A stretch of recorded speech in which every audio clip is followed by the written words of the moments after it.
बिस्मिल्लाहिर्रहमानिर्रहीम, अस्सलाम वालेकुम नाज़रीन। मैं आसमा शिराजी, प्रोग्राम है फ़ैसला आपका। नाज़रीन, आज यौम तकबीर है और यौम तकबीर 28 मई 1998 में जब पाकिस्तान ने अपने एटमी धमाके किए थे और अपने आप को इंडिया के जवाब में एटमी क़ुव्वत बनाया था, दुनिया का 5वां बड़ा एटमी मुल्क और मुस्लिम उम्मा का पहला एटमी मुल्क बना था।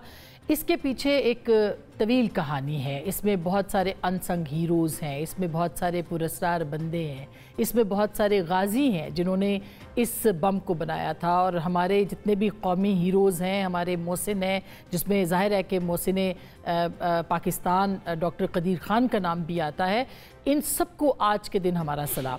और पाकिस्तान एक एटमी क़ुव्वत बना है तो उसकी अहमियत का आज अंदाज़ा हो रहा है। पाकिस्तान एटमी क़ुव्वत बना है तो इस खित्ते के अंदर तवाज़ुन की जो कैफियत थी उसका अदराक आज हो रहा है। जो हमारे सब बुज़ुर्गों ने पहले सोचा था, ख़ास करके जुल्फ़िकार अली भुट्टो जिन्होंने इस बम को बनाने के लिए आगाज़ किया था हिंदुस्तान के बाद, मेरा ख़्याल है कि एक तवील सफ़र है जिसका आगाज़ जुल्फ़िकार अली भुट्टो ने बतौर वज़ीर आज़म पाकिस्तान किया था। उससे पहले बहुत से मौक़े जनरल अयूब ख़ान के पास भी आए और तारीख़ ये बताती है उसके बाद भी आए, लेकिन और मोहम्मद अली बोगरा साहब के पास भी आए, लेकिन पाकिस्तान ने उनको अवेल नहीं किया और ये एज़ाज़ जुल्फ़िकार अली भुट्टो को मिला। किस तरह से ये प्रोग्राम का आगाज़ हुआ, एक झलक ज़रा सुनिएगा। कितना प्रेशर था उस वक्त के वज़ीर आज़म जुल्फ़िकार भुट्टो पे और किन किन मराहिल से गुजर के ये बम बनाए, ज़रा जुल्फ़िकार अली भुट्टो साहब को सुनिए। Why should we be prevented from advancement in nuclear technology? And we say that we are prepared to give every guarantee, every assurance that we will not turn it for purposes of making the bomb. But we cannot be stopped from using this process for our peaceful needs, for our needs of fuel. And the argument hinges on it. Know that we do not want Pakistan to have this capability. The point is, I make it clear that I am not going to convert this capability for purposes of war. This assurance I have given solemnly, and inshallah the people of Pakistan will see that I will complete the mission for this great nation. ये सब तब हुआ जब पाकिस्तान टूट चुका था, दो लख्त हो चुका था, शिकस्त खुर्दा था। उस वक्त पाकिस्तान के वज़ीर आज़म ने एटमी साइंसदानों को इकट्ठा किया, 1972 में मुल्तान में कॉन्फ्रेंस बुलाई और मशहूर ज़माना उनके जो कलमात थे उन दिनों उन्होंने अदा किए कि घास खाएंगे लेकिन एटम बम बनाएंगे। और साथ ही उस वक्त जो तमाम एटमी साइंसदान थे उनसे ये वादा लिया और वो कसम उठवाई कि हम पाकिस्तान का एटम बम बनाएंगे और मुमकिन उसको हर सूरत बनाएंगे। ये जो खालिक थे जुल्फ़िकार अली भुट्टो, इसके बाद तमाम जो हुकूमतें आईं उन्होंने इसके ऊपर कोई कॉम्प्रोमाइज़ नहीं किया। 1972 के बाद फिर जनरल ज़ियाउल हक ने इसको जारी रखा, उसके साथ साथ फिर मोहतरमा बेनज़ीर भुट्टो जिन्होंने कि फिर मिसाइल प्रोग्राम भी शुरू किया, फिर जनाब नवाज शरीफ साहब जिन्होंने इसको मुमकिन बनाया। इस दौरान इसाक़ खान साहब का भी नाम आता है और तमाम जो एटमी साइंसदान हैं, जिसमें मुनीर अहमद ख़ान साहब हैं, जिसमें डॉक्टर कदीर ख़ान साहब हैं, जिसमें समर मुबारक मंद साहब हैं और बहुत सारे ऐसे साइंसदान जिनके नाम हम नहीं ले रहे, लेकिन इन सब की काविशों के बाद पाकिस्तान एटमी क़ुव्वत बना। जो 28 मई 1998 को ये जब धमाका हुआ, पाकिस्तान के ऊपर बेतहाशा प्रेशर उस वक्त जो है वो डाला गया, बेतहाशा इंसेंटिव्स दिए गए। बल्कि एक बड़ी मशहूर किताब है द मैन फ्रॉम पाकिस्तान, उस किताब के अंदर ये लिखा गया है कि 4 मरतबा क्लिंटन ने पाकिस्तान के वज़ीर आज़म नवाज शरीफ को फ़ोन किया और उनको इंसेंटिव्स दिए, जिसमें कि कर्ज माफ़ करने की बात थी, $5 बिलियन अदा करने की बात थी पाकिस्तान को। और उसके साथ साथ ये भी कहा गया था कि जो प्रेसलर तरामीम हैं उनको भी ख़त्म कर दिया जाएगा। तकरीबन 4 जो इंसेंटिव्स थे वो दिए गए थे, लेकिन पाकिस्तान ने वो तमाम मुतालबात मुस्तरद किए थे। क्लिंटन साहब ने उस वक्त क्या कहा था वो ज़रा सुनिए। By failing to exercise restraint and responding to the Indian test, Pakistan lost a truly priceless opportunity to strengthen its own security, to improve its political standing in the eyes of the world. And although Pakistan was not the first to test, 2 wrongs don't make a right. सो सदर Clinton जो कि America के सदर हैं, उनकी ज़ुबानी आपने सुना कि उन्होंने पाकिस्तान को कितनी बड़ी ऑफर्स दी, पेशकश की, लेकिन उसके बावजूद पाकिस्तान ने ये धमाका किया। और उस वक्त वज़ीर आज़म नवाज शरीफ साहब थे, उन्होंने क्या कहा वो भी ज़रा सुनिएगा। गुज़श्ता दिनों भारत ने जो एटमी तजुर्बात किए, आज हमने उसका हिसाब भी चुका दिया है और 5 कामयाब एटमी तजुर्बात किए हैं। तारीख ने हमें फैसला कुन मोड़ पर लाकर खड़ा कर दिया है। दुश्मन के धमाकों ने जो गैर यकीनी सूरत हाल पैदा कर दी थी, वो हमारे एटमी तजुर्बात ने दूर कर दी है। अब हमारे मुल्क पर कोई दुश्मन इंशाअल्लाह बुज़दिलाना एटमी शबखून नहीं मार सकता। और यूं वो लम्हे आए कि जब हमने देखा कि फ़िज़ाएँ जो थी वो नारे तकबीर से गूंज उठी और आज यौम तकबीर तक हम पहुँचे हैं, तो वो यूं हुआ था। ज़रा देखिएगा।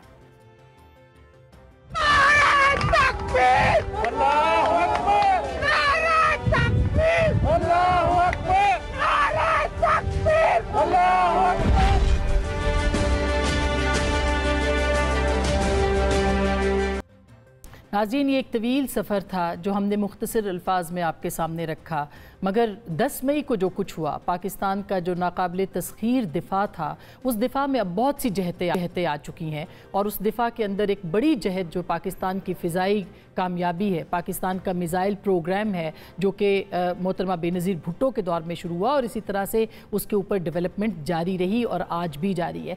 आज जो 10 मई को पाकिस्तानी अपना सर फ़ख्र से बुलंद कर रहे हैं, इसकी वजह, इसके पीछे ये सारी काविशें थी जो कि होती रही हैं। हम बात करेंगे आज इसी मामले के ऊपर भी कि कितना ज़रूरी था पाकिस्तान को नाकाबिले तस्खीर बनाना, कितना ज़रूरी है अभी भी कि दिफा की जो नई जहतें हैं उनको रोशनास करवाना। क्या जो फ़िज़ाई क़ुव्वत बन के पाकिस्तान अब उभरा है, इसके अंदर क्या क्या चैलेंजेस है। ख़ास करके आज हिंदुस्तान नए स्टेल्थ तैयारे ख़रीदने की बात कर रहा है और पाकिस्तान भी अपनी टेक्नोलॉजी को एडवांस कर रहा है। हम कहाँ खड़े हैं, कहाँ खड़े होंगे, इसके ऊपर आज के इस प्रोग्राम में बात करेंगे और साथ इस पर भी बात करेंगे इस वक्त पाकिस्तान के जो अंदरूनी चैलेंजेस हैं, बहरान हैं और जिस तरह से मामलात आगे बढ़ रहे हैं, उसके ऊपर भी। हमारे साथ डॉक्टर मुसद्दिक मलिक साहब हैं जो कि मौसमियाती तब्दीली, क्लाइमेट चेंज के वज़ीर हैं, वफाकी वज़ीर। बहुत शुक्रिया सर आपकी तशरीफ़ आवरी का। हमारे साथ मौजूद है जनाब ओन अब्बास पप्पी साहब, सेनेटर हैं, पाकिस्तान तहरीक इंसाफ के सीनियर रहनुमा हैं, उनसे भी बात होगी। और हमारे साथ मौजूद है जनाब खालिद चिश्ती साहब जो कि एयर कमोडोर हैं,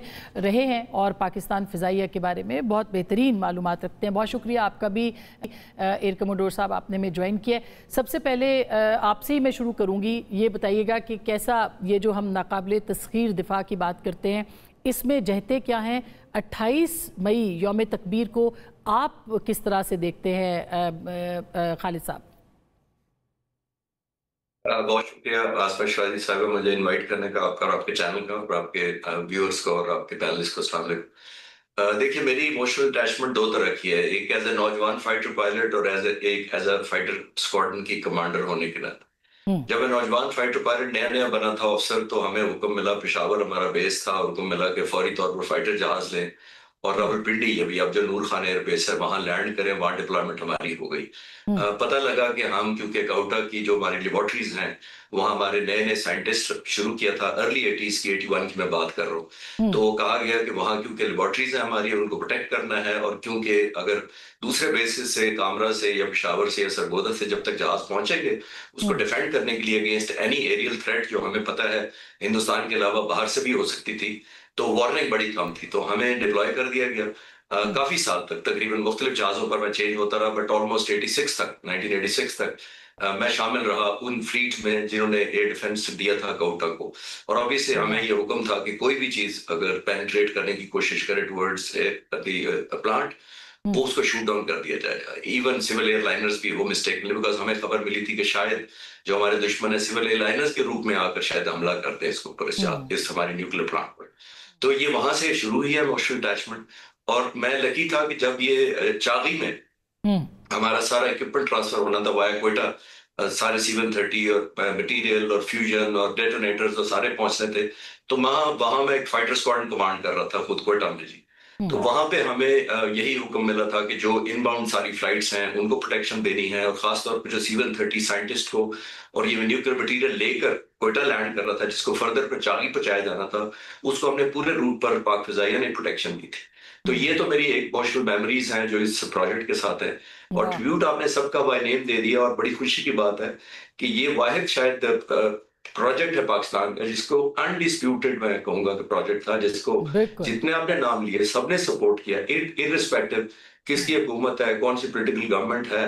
तो साबित ये होता है कि अगर कौम तहैया कर ले अपने दिफा का और एक प्रोजेक्ट या एक मिशन अपने लिए तय कर ले जिसकी कॉज बड़ी जस्टिफाइड हो, तो फिर सारी पॉलिटिकल पार्टियां, सारे सेगमेंट्स के लोग, तमाम सूबे के, चाहे सिविल, मिलिट्री, ब्यूरोक्रेसी, सारे बेशक। इकट्ठे पॉसिबली हो सकते हैं। तो ये एक रिकॉर्ड है शायद दुनिया में, जबकि ये ध्यान में रखिएगा कि ये ऑफ द शेल्फ नहीं खरीदा जा सकता था, ये लीगल मीन से या फेयर मीन से चीजें नहीं इकट्ठी हो सकती थी। ये सल्यूट है उन साइंटिस्ट को, इंजीनियर्स को, टेक्नीशियंस को जो भी शामिल हुए इस प्रोजेक्ट के अंदर। ऑब्वियसली क्लैंडस्टाइन होना था, हिडन होना था, कवर्ड ऑपरेशन होने थे, कवर्ड जो मैनेजमेंट करना था, सारे का सारा एसेट्स को ट्रांसफर करना था, not through fair means obviously, लेकिन ऑब्वियसली सर्वाइवल के लिए कौमें कुछ भी कर गुजरती हैं। ये एक और मिसाल सेट करती है कि जब कौम तहिया और नए चैलेंजेस भी इसके साथ, बिल्कुल चैलेंजेस भी नए आ गए ना उसके अंदर। अभी हमने देखा 10 मई को एक नया चैलेंज था कि फिजाई कुव्वत का पाकिस्तान ने मुजाहरा किया, लेकिन चैलेंज भी यही था। हम ये सवाल बहुत अहम है जानना कि अगर उस दिन खुदा न खास्ता पाकिस्तान कामयाब ना होता खालिद चिश्ती साहब, तो क्या होता? ये सवाल मैं जानना चाहती हूँ 10 मई को। ये बहुत अच्छा सवाल है। और देखिए, हमारे बारे में हिंदुस्तान ने कई सालों से ये इंप्रेशन या परसेप्शन बिल्ड करने की कोशिश की थी कि हम न्यूक्लियर स्टेट तो हैं लेकिन इररिस्पॉन्सिबल न्यूक्लियर स्टेट है शायद। और ये भूल गए वो कि जितनी मिस ट्रीटमेंट या इरेगुलरिटीज हिंदुस्तान की पिछले 25-30 साल में हुई हैं वो हमसे कहीं ज्यादा है। हिंदुस्तान तो 47 में से 40वें नंबर पर है न्यूक्लियर सिक्योरिटी में और उसकी मैनेजमेंट में, हम कहीं टॉप पर है। मेरी कई जगह बात होती है, मैं बाहर भी गया हूँ, मैं मुलाकात करने सर्विस के होते हुए मैं गया था, तो हमारी जो मैनेजमेंट है या सिक्योरिटी है हमारी न्यूक्लियर आर्सेनल की, ओवरऑल एक प्रोसेस की, वो कहीं ज्यादा बेहतर गिनी जाती है दुनिया की नजर में। एक बात ये। एक और जो इस जंग का या इस कॉन्फ्लिक्ट का बड़ा फायदा ये हुआ है, पॉजिटिव जिसमें से निकली है, कि हिंदुस्तान ने हमें ये मशहूर किया हुआ था कि पाकिस्तान ऐसा इररिस्पॉन्सिबल मुल्क है कि जरा सा इस पर एस्केलेशन होगी तो ये न्यूक्लियर बटन पर हाथ रख देगा। आपने नोट किया 10 तारीख की सुबह को जो पाउंडिंग की और डैमेज या डिस्ट्रक्शन हुई है थ्रू कन्वेंशनल बॉम्बिंग, स्पेशली पाक फिजाइया की तरफ से और अल फतेह और दूसरे मिसाइल्स की तरफ से, उसने साबित किया कि हमारी न्यूक्लियर थ्रेशोल्ड अभी बहुत दूर है। हम कन्वेंशनल में भी आपका मुकाबला उतना ही स्ट्रांग, उतना ही रेजोल्यूट, उतनी अग्रेसिवनेस से करेंगे जितना हम न्यूक्लियर, तो बहुत बाद की बात है। तो हमने दुनिया को ये साबित किया कि हम ना सिर्फ रिस्पॉन्सिबल मुल्क है बल्कि ना हम न्यूक्लियर वाली ऑप्शन को बहुत मेच्योरिटी से प्ले करेंगे, इंस्टेड ऑफ जो इंडिया चाहता था या समझता था दुनिया को कि इंडिया परसेप्शन बिल्ड कर ले कि हम बहुत इररिस्पॉन्सिबल है, शायद ट्रस्टवर्दी नहीं है न्यूक्लियर मैनेजमेंट में। बिल्कुल। अच्छा ओन अब्बास साहब, ये जो सवाल है मैं 2-3 दिन से इस पे मुस्तकिल सोच रही हूँ कि जो 10 मई में को पाकिस्तान ने रिस्पॉन्ड किया और एक फतह हासिल की, खुदा न खास्ता अगर ये पाकिस्तान कामयाब ना होता तो क्या होता? हम इस वक्त कहाँ खड़े होते? इकनॉमिकली, पॉलिटिकली, बतौर रियासत हम कहाँ पे खड़े होते? हमें अंदाज़ा है कि ये कितनी बड़ी कामयाबी है जो पाकिस्तान ने हासिल की है?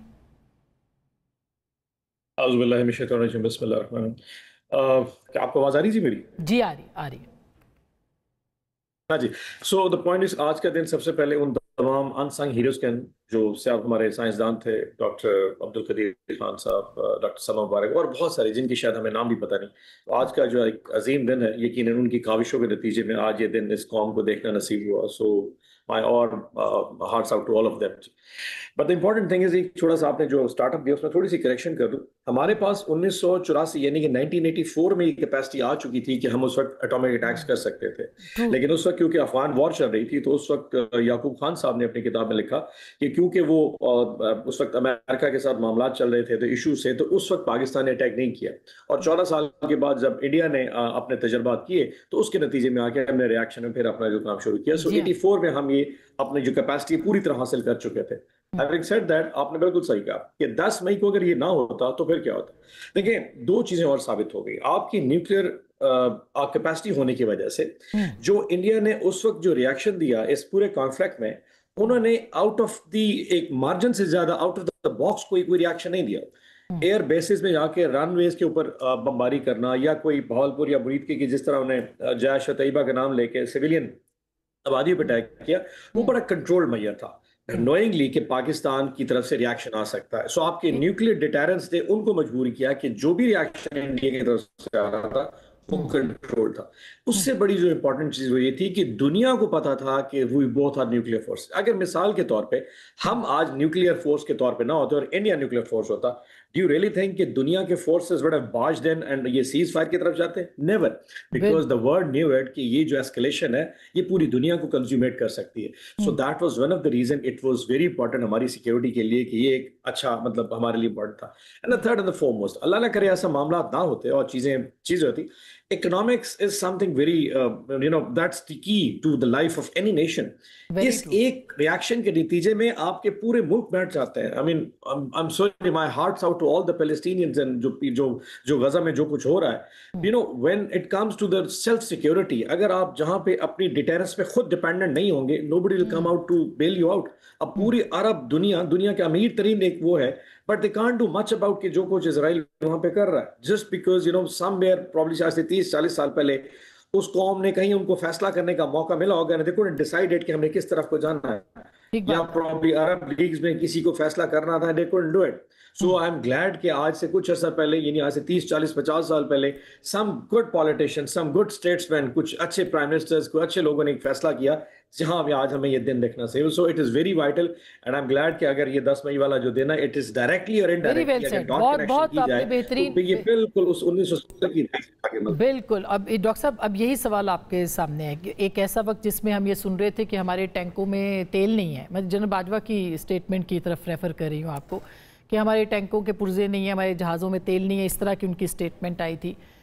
क्या इंडिया ने हमें वाकई अंडर एस्टिमेट किया था जो अटैक किया था? और अगर खुदा न खास्ता उनका अटैक कामयाब हो जाता तो नतीजा क्या निकल सकता था? एक इकोनॉमिस्ट भी हैं आप और जाहिर है कि इस वक्त हुकूमत में भी हैं, तो क्या कहेंगे?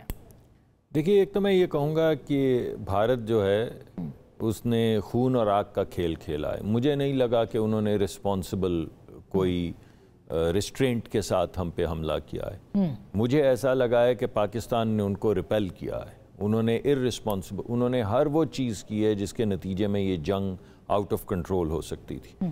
जो पहली रात उन्होंने हमला किया है, अगर भले से उन्होंने किसी एक आध साइट के ऊपर कोई मिसाइल दागना होता तो दाग देते, चले जहाज़ से दाग देते, 2 जहाज़ों से दाग देते।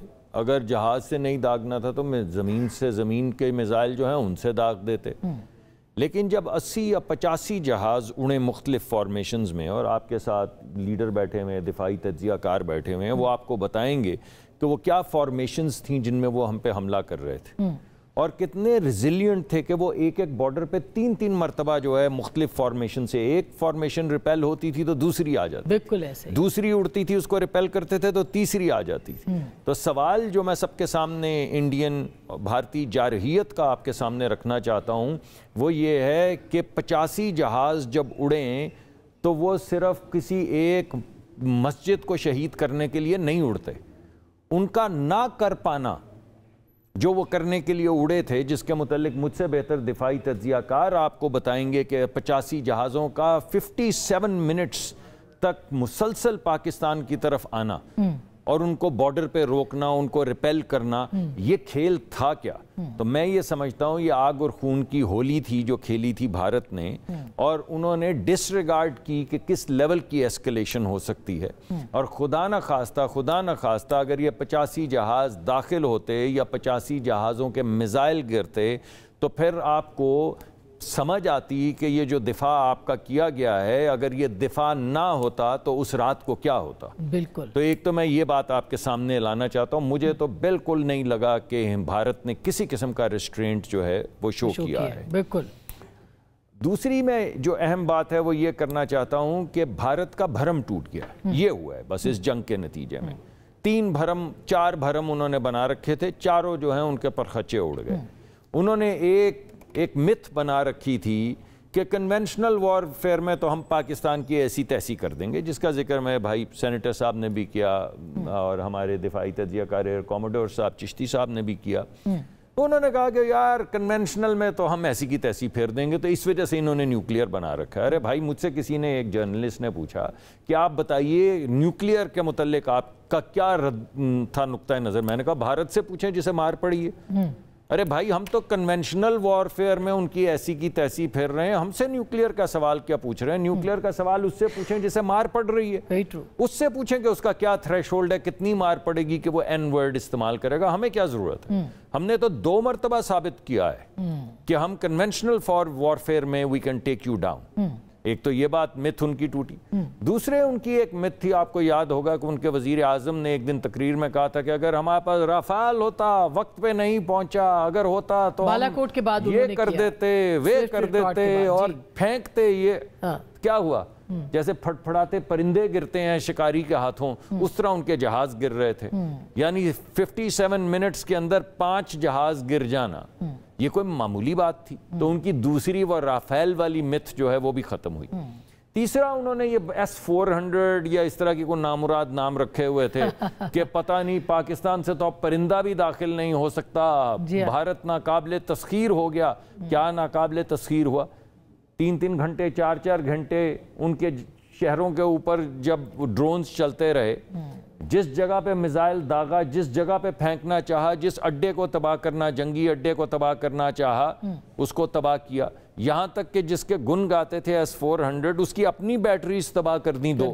तो आप मुझे बताइए कि तीसरी मिथ भी खत्म। आखिरी बात अगर इजाजत। जी जी जी। एक आखिरी बात ये मिथ थी कि भारत की नहीं, पूरी दुनिया की टेक्नोलॉजी भारत चलाता है। ये बहुत बड़ी मिथ थी कि भाई अमेरिका के 70% जो वीजे हैं वो भारतीय सॉफ्टवेयर इंजीनियर्स को मिलते हैं और साइबर सिक्योरिटी को मिलते हैं और फलां को मिलते हैं और ढींग को मिलते हैं। तो उस दिन क्या हुआ? यानी आपकी सैटेलाइट्स भी जैम हो गई, आपके जहाज़ों के रडार भी जैम हो गए, आपके ज़मीनी जो रडार हैं वो भी जैम हो गए, आपकी बिजली भी गुल हो गई।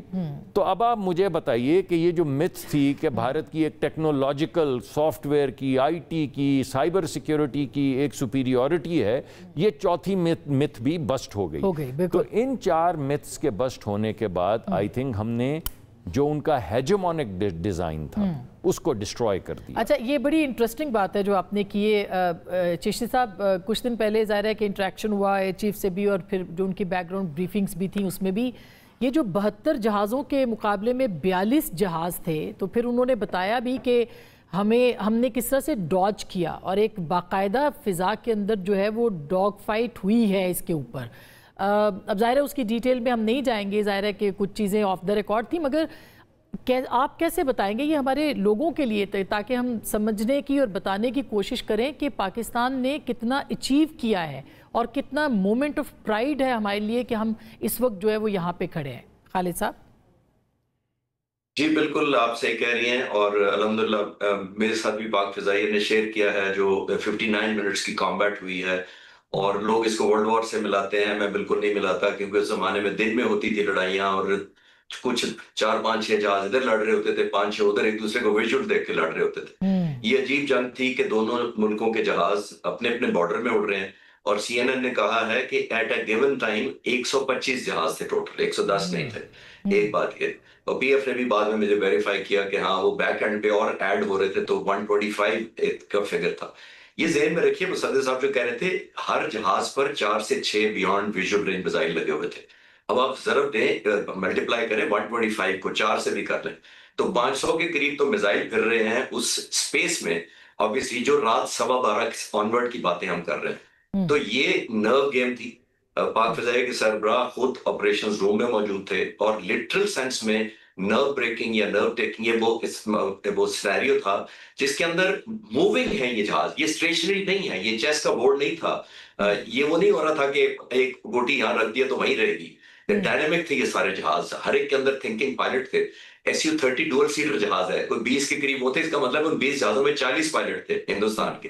तो आप मल्टीप्लाई करें सिनेरियो को, और जो चीज हम नहीं हाईलाइट कर रहे, मैं कंफर्म कर सकता हूं आपको याद होगा deputy chief of staff operation AVM Aurangzeb ने कहा था कि 57 सिविलियन फ्लाइट्स उस वक्त उड़ रही थी। मेरी हुकूमत से ये भी गुजारिश होगी कि ये इररिस्पॉन्सिबल एक्ट जो हिंदुस्तान ने किया, उस वक्त हिंदुस्तान की स्पेस में 350 से 400 के दरमियान फ्लाइट से एयर में थे।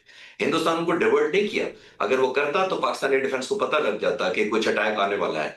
तो आप 450 के करीब फ्लाइट वहां है और हमारे पास यहाँ 57 है। मल्टीप्लाई करें विद 300 एवरेज पैसेंजर, तो 12,000 के करीब सिविलियन मुसाफिर, बच्चों, औरतों, बूढ़ों को आपने जिंदगी एट स्टेक लगाई थी। क्यों?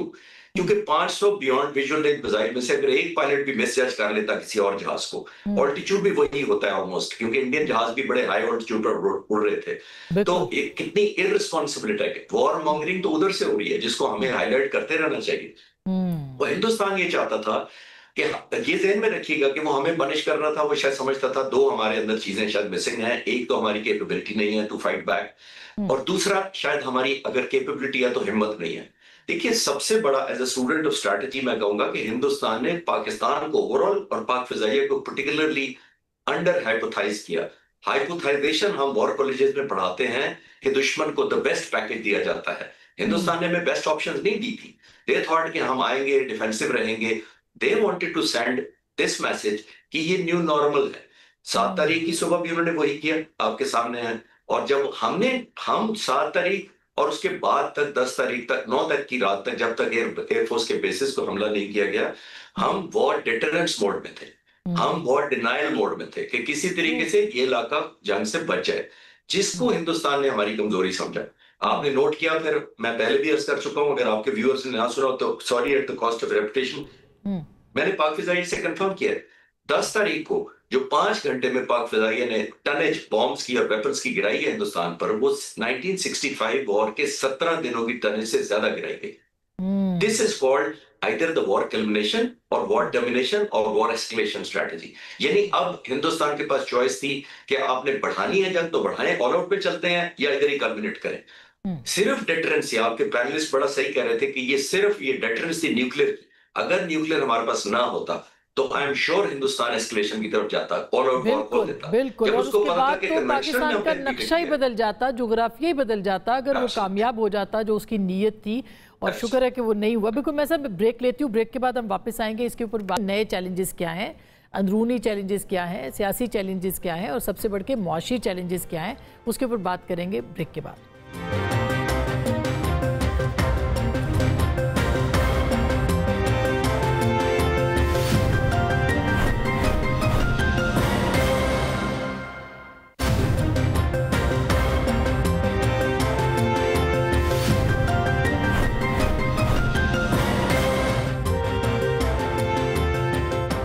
Welcome back. एक दफ़ा फिर आपको खुश आमदीद कहते हैं। ये जो 10 मई की यादें हैं ये हम दोहराते रहेंगे और हमने दोहरानी है, क्योंकि जाहिर है कि पाकिस्तान ने जो एक ये काबिल फ़ख्र मकाम हासिल किया है, इसको भूलना नहीं चाहिए। लेकिन अब्बास साहब, हम चैलेंजेस की बात कर रहे थे, बेतहाशा चैलेंजेस हैं। सबसे बड़ा ज़ाहिर है मुआशी चैलेंज है, दिफाई तो है ही है, लेकिन सियासी चैलेंज भी अब बनता चला जा रहा है। ये सियासी सीज़ फायर कब होगा जिसकी हम रोज़ बात करते हैं? इमरान खान साहब की बहन ने कल कहा कि गिव एंड टेक करें, कुछ लो और दो की बुनियाद के ऊपर जो है इस मामले को हल करें। क्या आप दे सकते हैं? क्या ये ले सकते हैं? क्या ये दे सकते हैं? क्या आप ले सकते हैं? Thank you so much. मैं तो वैसे ना टॉक शो के पहले हिस्से में सोच रहा था कि पता नहीं हमें पॉलिटिक्स पे बात होगी, डिफेंस एनालिस्ट ना बनना पड़ जाए। डॉक्टर साहब तो खैर बन सकते हैं डिफेंस एनालिस्ट, वो तो पॉलिटिशियन से मेट्रोलॉजिस्ट और डिफेंस एनालिस्ट, मेरे लिए बड़ा मुश्किल था। चले शुक्र है इस तरफ आए। आसमा भी बड़ा सिंपल सा फार्मूला है जी। यू हैव टू अंडरस्टैंड कि पाकिस्तान में इस वक्त जो माहौल है वो जितना पोलराइज्ड सोसाइटी थी मई के फर्स्ट वीक में, अब उतनी पोलराइज्ड नहीं है। कौम को एक साइड पे अंदाजा हो गया है कि पाकिस्तान की रियासत के लिए क्या चीज इंपॉर्टेंट है और क्या नहीं है।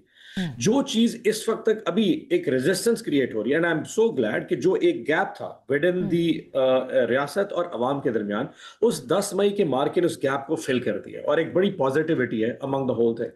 इस पॉजिटिविटी में अगर जो लोग सेन माइंड्स हैं, आई एम श्योर कि पाकिस्तान बहुत सेन माइंड्स है, अगर वो अंडरस्टैंड करते हैं कि this is the right time to stitch all those जो चीज जहां से उधर चुकी है उसको गैप को फिल करने का इससे बेहतरीन टाइम नहीं हो सकता।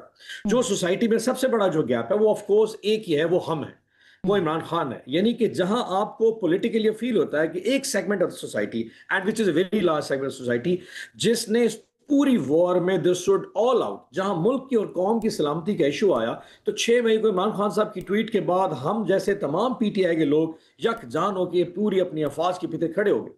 सो वी जस्ट वन, जो एक जंग जो चाहे बॉर्डर पे चल रही थी, एक जंग आपकी डिजिटल वॉरफेयर चल रही थी, जिससे क्या यहाँ भी अनसंग आपके वॉरियर्स लड़ रहे थे, and they all like fought like one army. तो जब वो जंग जीत गए तो ऑब्वियसली उसका जो एक्नॉलेजमेंट है, जो अकम्पलिशमेंट है, वो सबके लिए, and that is for the Pakistani nation and for the PTI and Imran Khan too. So अगर इस वक्त आके अलीमा बीबी कहती हैं कि this is the right time to talk about it, इसको कमजोरी के एलिमेंट में नहीं लेना चाहिए, इसको पॉजिटिविटी लेना चाहिए. Remember that this is not the last battle. This was not the last conflict you had. ये इस्तेना आखिरी है, इसके बाद भी there are more to be expected. उसके पहले क्या हमें और तैयारी नहीं करनी चाहिए? जहां पे इस कौम में कहीं कोई गैप्स हैं, उनको फिल करके आगे मूव करके अगले मार्केट से पहले तो क्या हमें प्रिपेयर नहीं होना चाहिए? उन्होंने कहा कि हमें बताइए कि चाहते क्या चाहिए जी. उन्होंने कहा हमें क्या चाहिए वो बताएं, क्या हम दे सकते हैं और क्या. देखिए डिमांड्स तो रियासत की जो है वो 9 मई के हवाले से भी रही हैं कि भाई आप माफ़ी मांगे, तलाफी करें, उसके बाद सिद्क़े दिल से. जी सर. देखिए ना, ये थोड़ा सा अनफेयर है. मैं किसी पर्टिकुलर एसओपी या टीओआरस की बात नहीं कर रहा कि ये शर्त है, ये शराइत है. मैं एक जनरल विजडम की बात कर रहा हूं. One has to move on. Everybody has to move on. अगर आप पिछले 3 साल के इन चीजों को साथ ड्रैग करेंगे तो अगले कॉन्फ्लिक्ट से पहले अगर आप इसको खत्म नहीं करेंगे तो पीपल विल हैव सस्पेक्ट, थोड़ा सा सस्पिशन रहेगा चीजों में. सो मैं नहीं कह रहा कि जी ये माफी वाली बात की तरफ जाएं या खान साहब वाली बात. I just meant to start moving towards it. आप एक रास्ते की तरफ बढ़ना तो शुरू करें. अगर स्टबर्ननेस में इस पूरी फील्ड में गया छोड़ें, ये तो ऐਵੇਂ पड़े, इनके बगैर ही सब कुछ हो जाना, आगे भी चल जाएंगे, this will not work. Khan साहब is one of the most popular factors right in Pakistan, and I believe बिल्कुल दूसरी साइड के ऊपर sanity is prevailing, sanity is working. It's somehow कहीं ना कोई एक तबका जरूर है within the government जो चाहता है शायद चीजों में मूवमेंट ना हो, बिकॉज अल्टीमेटली बेनिफिशियरी जो भी सिस्टम का होगा उसके लिए तो नुकसानदेह हो सकता है, बट पूरी पाकिस्तान की स्टेट और रियासत और मुल्कों के लिए I believe this is the right time to start moving in that direction. मैंने किसी एक शर्त की तरफ कोई इशारा नहीं किया कि माफी वाली बात या किसी को छुड़ाने वाली बात. Just start working towards it. ऐसा ही है. डॉक्टर साहब क्या कहेंगे आप? ज़ाहिर है कि डिमांड्स ले क्या सकते हैं, दे क्या सकते हैं? इतने वाज़े लफ्ज़ों में अलीमा बीबी ने कहा है कि बातचीत करें, और ज़ाहिर इस वक्त ज़रूरत है और फिर अटैक हो सकता है. खान साहब ने ट्वीट में कहा कि भारत फिर कोई मस्ती कर सकता है. तो क्या हुकूमत क्या सोच रही है इस पर? मैं एक तो मैं समझता हूँ कि सेनेटर बप्पी ने बड़ी मस्बत बात की है और बड़ा अच्छा है. उनका फ्रेमिंग भी उनकी बड़ी अच्छी, जी बहुत अच्छा रहा, और हमेशा उनसे अच्छी गुफ्तगू होती. तो मैं समझता हूँ बात करनी चाहिए. आपको याद होगा अभी कुछ दिन पहले वज़ीर आज़म ने full floor of the house पे कहा कि चलें एक न्यूट्रल कमरा है स्पीकर का, यहाँ से निकले वहाँ पर आ जाइए तो बैठ के बात कर लेते हैं. हमारे दरवाजे आज भी खुले हैं. उन्होंने सराहा भी, पूरी ऑपोजिशन के रोल को सराहा, और उसके बाद दावत दी कि आप आ जाएं. और ये दावत कई मरतबा हो चुकी है, आपको मालूम है. कभी इसहाक डार साहब ने दी, कभी हमने दी, कभी आपने दी. तो आ जाइए तो बातचीत ज़रूर हो जाएगी. लेकिन अगर आप कहेंगे कि हमने आपसे नहीं बात करनी तो हम मजबूर तो नहीं कर सकेंगे. कोई किसी को मजबूर नहीं कर सकता. हम क्या कहेंगे कि आप नहीं ज़बरदस्ती हमसे बात करें? अगर आप साफ़ और शफाफ अल्फाज में कह रहे हैं कि आपसे बात नहीं करनी है, हमने इस्टेब्लिशमेंट से या फ़ौज से बात करनी, बिल्कुल साफ़ अल्फाज में ये कह रहे हैं जी, तो फिर आप फ़ौज को धकेल रहे हैं सियासत में. फिर आप कहेंगे फ़ौज सियासत में क्यों है? आप फैसला कर लें कि आपने फ़ौज को सियासत में लाना है या सियासतदानों से बात करके कुछ चीज़ को आगे बढ़ाना है. और अगर आपने फ़ौज को सियासत में लाना है तो फिर गिला किस बात का? फिर आपको किस बात का गिला है कि ये वाली सियासी जमात ज़्यादा अलाइंड है इस्टेब्लिशमेंट से और ये वाली कम है? आप तो खुद कह रहे हैं बात ही सिर्फ उनसे करेंगे. तो पहले ये फैसला करें. दूसरा, मैं नाम तो नहीं लूँगा, बहुत मोहतरम लोग हैं, बहुत अच्छी बात करते हैं कि हमें बात करनी चाहिए, कुछ ले के कुछ दे के मामले को आगे बढ़ाना चाहिए, बहुत अच्छी बात है. लेकिन फिर साथ में वो बादशाह सलामत वाली बात ना करें. जो दीगर उन्होंने 2 दिन पहले बातें की हैं वो मत करें. क्या उनकी कोई ज़ाती दुश्मनी है किसी एक शख्स के साथ जिसके मुतल्लिक वो ट्वीट करते हैं या बयानात देते हैं कि इसके बजाय तो ये बना देते और उसके बजाय तो वो बना देते? जब हमें हमारा मुल्क 2 लख्त हुआ और जनरल मानिक शाह को फील्ड मार्शल बनाया गया, तो किसी ने ये बात की कि बादशाह सलामत बना देते? किसी आपने भारतीय या इवन पाकिस्तानी किसी जगह से आपने ये बात सुनी? तो हमारी मर्तबा क्यों ये बात उठ रही है? तो मैं ये समझता हूँ, जैसे फरमा रहे हैं सेनेटर बप्पी साहब, इसको डी एस्केलेट करें, इसको पर्सनलाइज ना करें. जो बयानात हैं उनका रुख बदलें ताकि कोई राह हमवार हो सके. ये मत करें कि इनसे बात करेंगे फिर कहें कि इनका कब्र तक पीछा करेंगे, फिर कहें कि कुछ ले लो कुछ दे लो, फिर कहें कि नहीं बादशाह सलामत बना डालें। यानी कोई गुफ्तगू में ठहराव, कुछ मतानत, कोई जगह, कोई थोड़ी सी डी एस्केलेशन, कोई थोड़ी सी डीपोलराइजेशन हमें भी करनी चाहिए। मैं इसी वजह से मैं इनकी बात, इन्होंने बहुत अच्छा, मुझसे ज़्यादा बेहतर फ्रेम किया इन्होंने। मैंने तो फिर भी आपको कुछ एग्जांपल्स दे दी, उन्होंने कोई एग्जांपल नहीं दी। इस वजह से मैं समझता हूं कि मेरी नहीं, बप्पी साहब की बात सुने, उनकी लीडरशिप से कहता हूं, सही बात, और अपनी लीडरशिप से भी कहता हूं कि हमारी नहीं, आप बप्पी साहब की बात सुने, वजीर आजम की बात सुन लें जो उन्होंने फ्लोर ऑफ द हाउस पे कही, उनकी नहीं सुनते, बप्पी साहब की सुन लें। यार छोड़ दें माजी को, मगर हाल में तो उसको पोलराइज ना करें। ये तो मत करें कि एक दिन एक बात करें, फिर एक दिन एक बात करें, फिर एक दिन, यानी सुनने वाले को समझ ना आए कि ये वाली तो बात माने या वो वाली। है मेरे ख्याल में जो बप्पी साहब ने की है बात के, देखें माजी को भुलाएं, बहुत आला बात की है, बैठ के एक सफ़ेद शीट के ऊपर, उसके ऊपर भी बहुत स्क्रैम्बलिंग हो जाएगी, फिर हमें नई शीट लानी पड़ेगी, लेकिन बात शुरू कर दें, एक सफ़ेद शीट रख लें, माजी को भुला के आपस में इस तरह के भले लोग जो हैं उनको दो चार को इकट्ठा करके बोलें यार कोई डिज़ाइन बनाओ जो चले, मुल्क आगे चले, जिसमें डीपोलराइजेशन हो, लेकिन उसके लिए पॉलिटिकल पार्टीज को इकट्ठे होना पड़ेगा ना, उसके लिए अगर एस्टैब्लिशमेंट आगे आएगी, बात भी तो करना पड़ेगा। अच्छा, मैं छोटी सी ब्रेक ले रहे हैं, ब्रेक के बाद वापस आएंगे, हमारे साथ रहिए।